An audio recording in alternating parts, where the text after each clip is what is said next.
Je m'appelle Laurence Clément, je suis illustratrice jeunesse. C'est-à-dire que mon travail consiste à dessiner.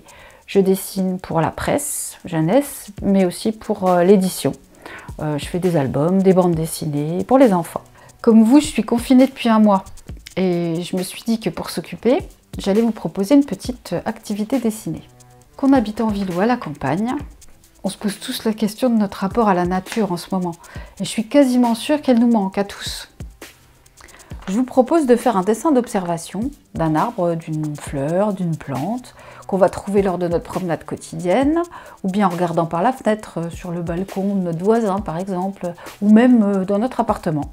Pour réaliser cette activité, on va avoir besoin d'un support papier, un carnet, un cahier, une feuille libre. Pour commencer, je vous conseille un format A5, c'est un format relativement petit, c'est une feuille A4 pliée en deux.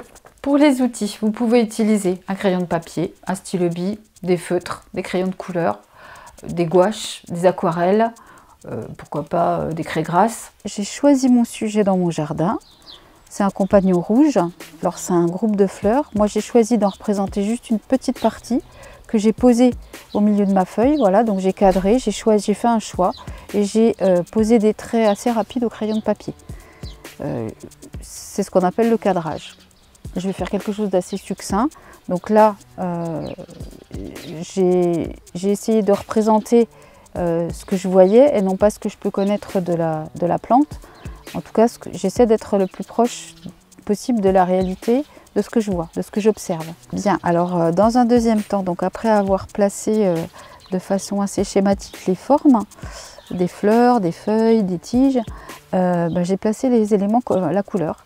Par tâche. L'aquarelle c'est un médium liquide, donc ces tâches là, le plus difficile c'est de leur donner une forme, donc j'essaie de les adapter voilà, sans que ce soit non plus un coloriage aux formes que j'ai déjà prédessinées.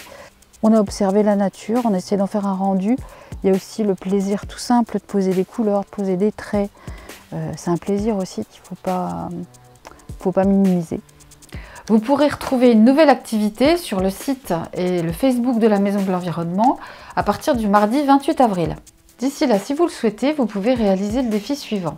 Réaliser 4 dessins d'observation que vous enverrez à l'adresse mail qui s'affiche ci-dessous afin que nous puissions les partager sur les réseaux de la Maison de l'Environnement.